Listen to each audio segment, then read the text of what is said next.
Hello there, adventurers! My name is Alexandra with the Bucket List Mermaid. It is my goal and wish to help you with your bucket list, and today we are going to be talking about one that is on a lot of people's bucket list, and it's very elusive, like it's very prestigious, and that is hiking the Half Dome in Yosemite. When I was looking into all of this, I was wildly unprepared, and there wasn't a lot of information on it. I mean, I could see how scary the cables were going up, which we'll talk about it, and I saw a lot of videos of people actually hiking it, but I didn't see a lot of videos of people actually prepping for it and talking about the permit process. Well, let's go ahead and let's talk about how I got the permit, what I packed, how I trained. Now first, let's talk about the permit process, which is a lottery. And yes, it's as scary and daunting as it sounds. Now I looked up some statistics on what the actual chances were of getting a permit. It was actually like 22%, because in 2023 there was about 35,000 people who applied to climb Half Dome, and only a little bit under 8,000 actually got it. So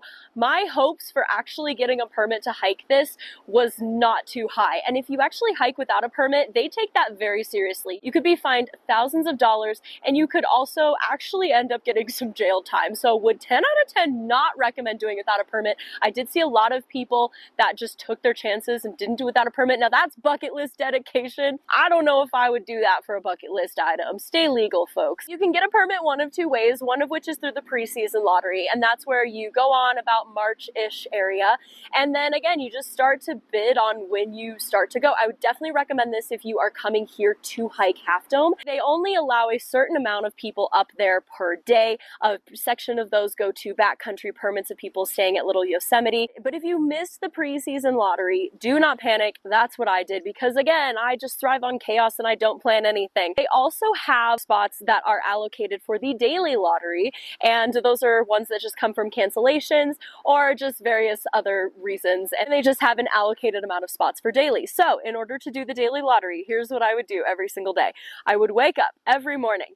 I would go on to recreation.gov. Now, I had a little trouble finding this, but here's the best way that I found, is that you actually search Half Dome permits, and then it'll give you the website. And then scroll down, it says how to get a permit. And for some reason, if you just search recreation.gov, that takes you to a different place. But if you go there and hit the recreation.gov, it'll take you to the actual Half Dome permit page. So after you do that, you have to create an account, which obviously we're all adventurers, we all have accounts anyway. And you pay $10 in order to put your name into this lottery. If you get it the first time, that's like getting into an Ivy League school. I've actually heard that several times. It's getting a permit itself is like getting into an Ivy League school. It is seriously like something to be so proud of, that you win this daily lottery to go hike Half Dome.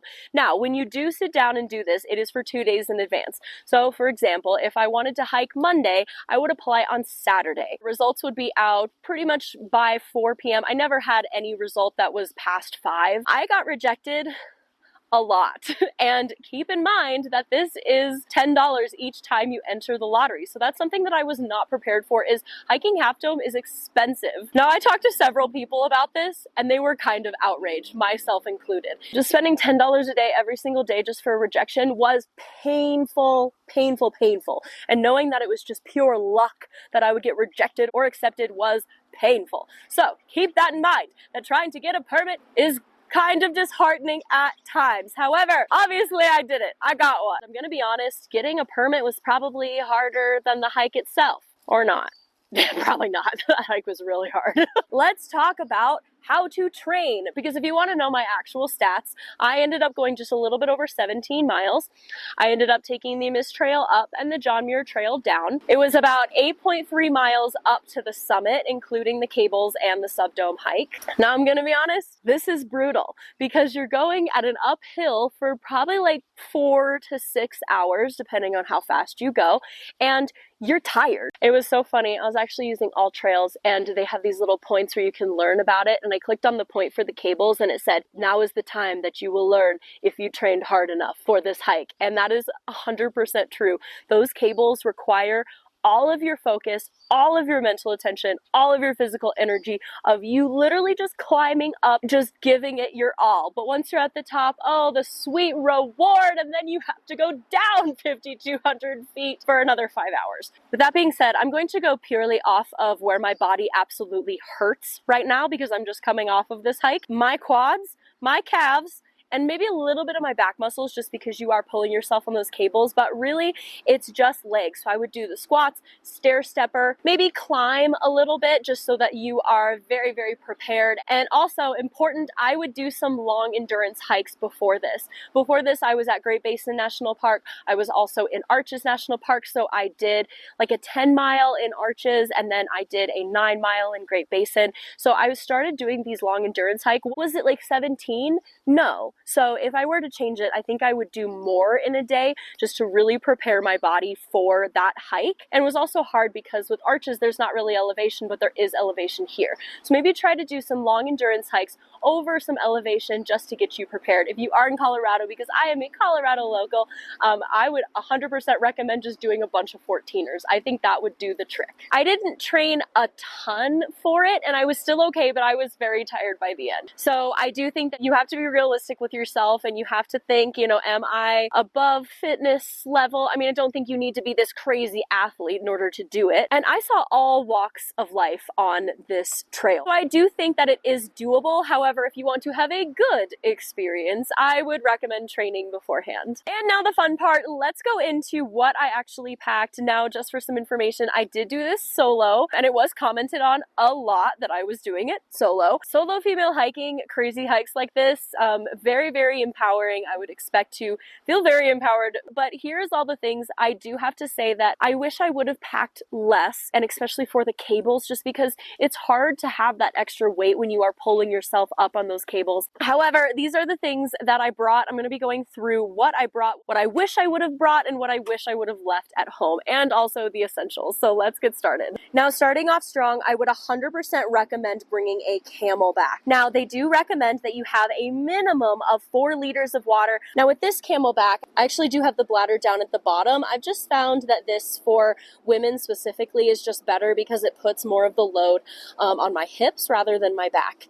Just personal preference. You can also get the ones that go the entire length of the back as well. I also like it just because it gives me a lot of space inside of this as well. This is only a 3-liter Camelback, so I ended up taking 2 bladders with me. This was extremely heavy, and I'm not sure I would recommend this. If I had to do it again, I think I would end up getting a water filter. I just didn't have one of those, and I only pretty much had a day to prepare for this because of how the lottery works. Now, on the backpack itself, I do have some various things.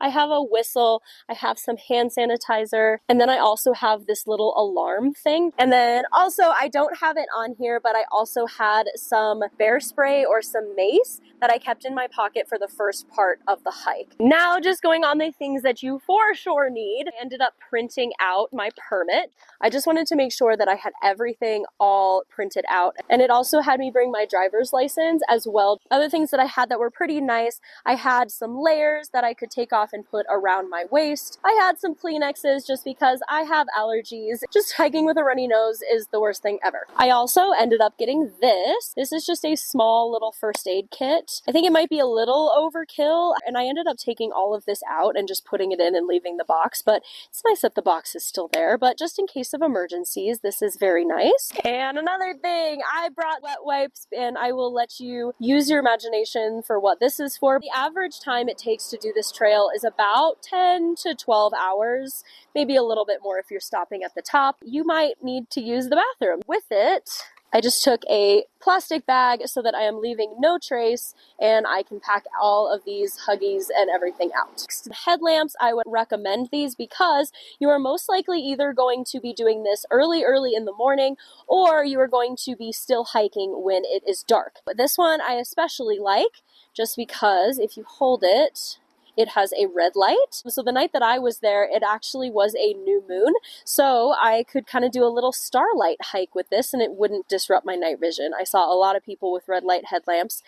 So definitely good for this. I also had some extra batteries in my pack just in case, because I just can't imagine anything worse than this dying and just being completely in the dark alone. So safety first. bring a flashlight. This is also another thing to keep in mind. I brought my AirPods as well as something that plugged directly into my phone.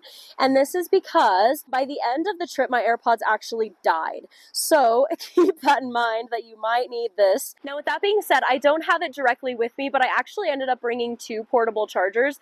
This was overkill. I only needed 1, but I would recommend bringing something to charge your phone because in my experience, I was taking photos, I was taking videos, I was listening to an audiobook on the way up. So you are using your phone. I was also using the All Trails GPS just in case.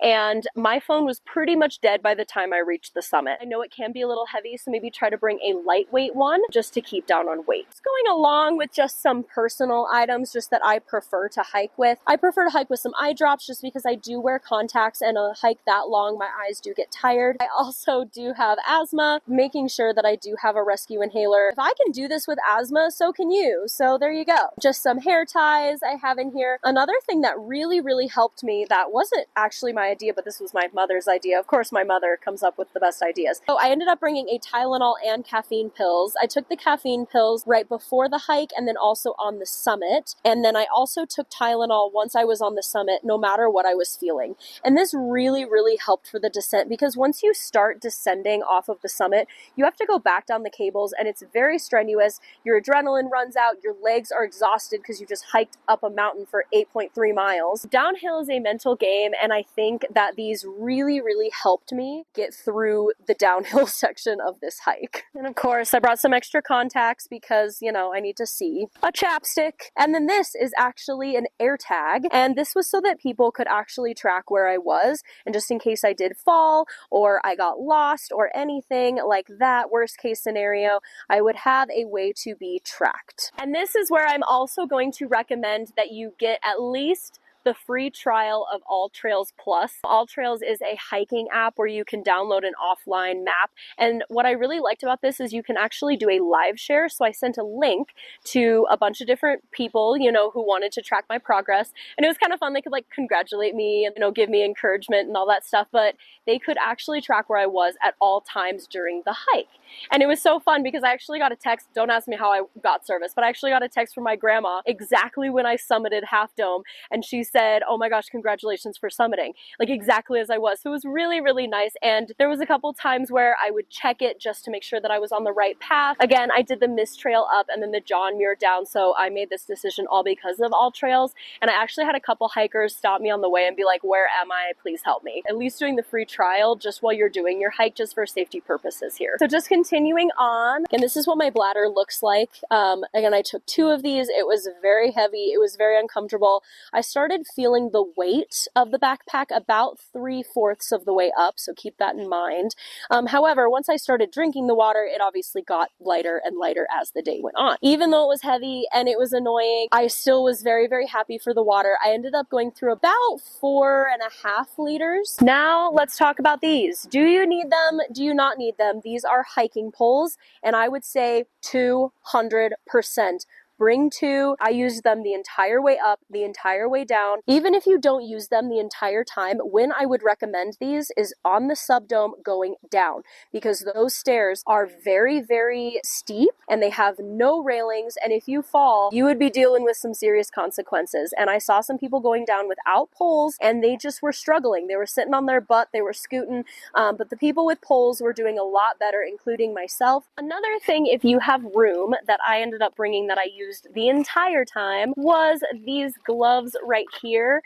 Now, I would not recommend using these gloves for the actual cables. However, I did notice that when I was using my poles on the ascent up, like the 8.3 mile ascent up, I did notice that I was getting some blisters on my hand just from using the poles. So these really did help with just blister and hand comfort when using the poles on the actual hike. As I said, once you get up to the cables, these are not going to cut it. You need like big, thick, hardy gardening or climbing gloves. These are lightweight, and I just put them on my hands the entire time, so I didn't really notice any weight difference, and yeah, really liked them. And now let's talk about the other thing that is you need to bring in your bag, which is food.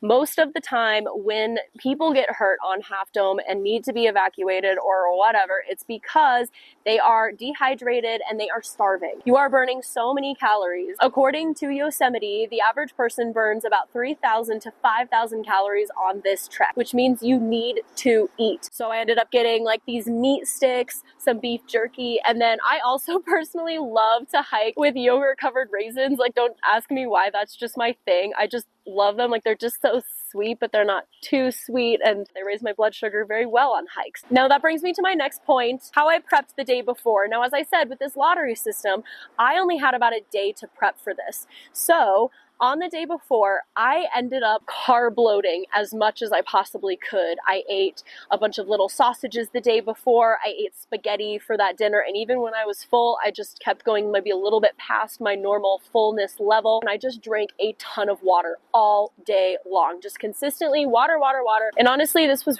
really, really, really helpful. Now, another thing that I did not have here, and I'll tell you why I don't have it here, is gloves. Now, this is recommended, and that's stupid. I'm sorry. That's stupid that they do not tell you on the permit that you need gloves and a harness. I don't understand this. I don't know how you could do that without completely destroying your hands. I mean, you are physically pulling yourself up, and maybe you could do it up. Maybe you'd get some blisters, but maybe you could do it up. But down, I was literally going backwards, and I was holding and sliding my hands down these metal cables. And if I didn't have gloves, I don't know what I would have done. So I ended up getting these gloves because I did the Via Ferrata in Ouray. These were perfect for this, but on the way down, somebody asked to look at them and said, "Hey, how grippy are your gloves?" And they showed me their gloves, and they were like winter slippery gloves. And I was like, this person is gonna get hurt. So I ended up giving my gloves to that person just because it wasn't worth their life. And I just had a feeling, I was like, they need these more than I do. So I do not have my gloves with me right now because that person used them, but it should not be recommended. It should be required. Also, another thing that I don't have here that I did bring on this trip is I brought my 360 camera. I actually attached it to the middle chest strap, and that is what all of these epic videos are taken on. Not sure I can recommend doing that. Although this footage is amazing, I think that it was a little reckless getting footage. But if you're solo, you want to get it, I think I would have probably, if I were to do it again, I would ask somebody to get the footage of me, just because trying to get it myself and balance without a harness on the cables was a little dangerous, and I'm just not sure that was the smartest decision on my part. If you do have some extra weight, I got an emergency blanket. I have some super glue, an extra flashlight. Now, I didn't actually end up taking any of these just because I felt like it was too heavy. However, if you do have some extra weight, that might be good for you. Now let's talk about the thing that I wish I had that I did not have, and that is a harness. Repeat with me. A Via Ferrata harness. That is what you want, a Via Ferrata harness. Basically, it's just a harness that goes on your body. You have two carabiners. Basically, you have one carabiner that hooks to the cable, and then you have another one, and it's just you switching one carabiner after the other. And this makes it so that if you were to fall, you would only fall like a maximum of 6 feet. I missed this a lot. And I had read online that people are like, oh no, most people do it without a harness. And I thought, oh yeah, well, like, I'm like most people. I'll do it without a harness and I'll be fine. Fast forward to me on the cables, absolutely losing my mind and realizing why this is one of the most dangerous hikes in the US. I want to honor all the people who have passed away during this hike. Unfortunately, I can see why, is because I went on a day that there were no clouds, there was nothing, and the sky was completely clear. There was no chance of thunderstorms, and I was slipping and sliding everywhere. So if you're there when it's thundering or lightning, pay attention and do not go up if there's any chance of thunder or lightning. It is so dangerous. And if you don't have a harness on those cables, you make one wrong move and you fall, and the only thing that you have is your grip strength. And so maybe you say you do have really, really good grip strength. What about the person in front of you who falls down and hits you? I don't think I would ever recommend doing this hike without a harness. Just take care of yourself, and that is my number one regret of doing this hike without a Via Ferrata harness. Now, if you do want a Via Ferrata harness, I will link one in the description just so you can see what I'm talking about. If you did do that pre-season, you might have more time to prepare in renting one. I did not have a harness, but there was a lot of people who didn't choose to go up because they saw it and went, I don't have a harness, I'm not doing that.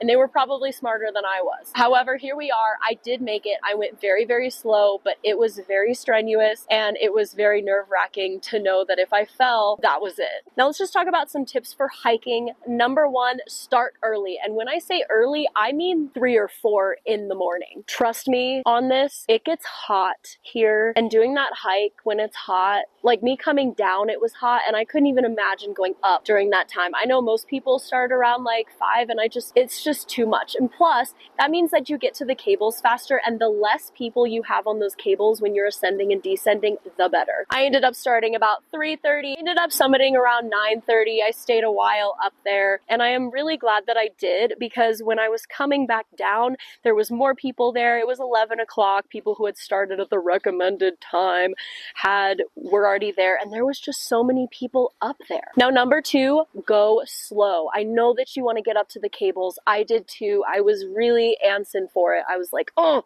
I just want to get up there before everybody else does. However, your body needs rest, but this is 8 miles uphill and you are gaining a lot of elevation here. You need to take time to rest. You need to take time to eat and drink and just take care of yourself. This is not a sprint.